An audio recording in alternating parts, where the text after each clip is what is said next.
वाजपेयीने घेतली, चांगली घेतली त्या सोनिया गांधीला.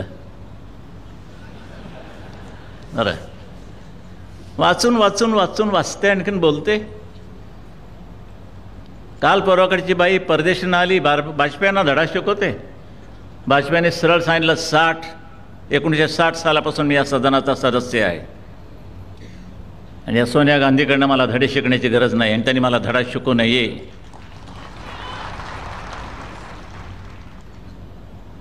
आणि बाईची बाजू घ्यायला लागले, वाजपेयींवरती टीका व्हायला लागली की वाजपेयींना हे शोभलं नाही, अमुक नाही, ते सिनियर मोस्ट आहेत. अरे मग एवढ्या वडीलधारा माणसाचा ही बाई अपमान करते आणि ती तिकडूनची, हेही आम्ही सहन करायचं?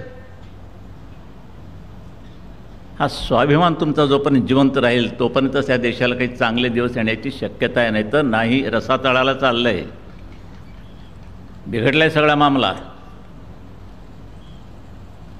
मी बाजूही घेतो आणि टीकाही करतो. तो चावला होता, त्याने मला एक प्रश्न विचारला, आप तो हिंदुत्व के अभिमानी है? मतलब बिल्कुल, क्योंकि मैं बहुत कड़वा हिंदू. मतलब कड़वट हिंदू है, हलकट हिंदू है. आपको क्या चाहिए? हिंदू राष्ट्र चाहिए. मतलब राष्ट्र चाहिए, कोणाची परवानगी घ्यायची? हे हिंदूच राष्ट्र आहेत. हिंदुस्थानात हिंदू राष्ट्र नसेल तर काय पाकिस्तानात?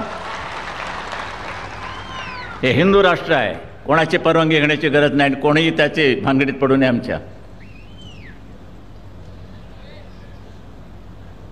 ही जी एकंदर तुम्हाला भाषा त्यांच्याशी बोलायला लागते तरच ते गप्प बसतील, नाही तर सगळेजण आधी हिंदू खास करून हलकटपणानं प्रश्न विचारत असतात. हलकटपणानं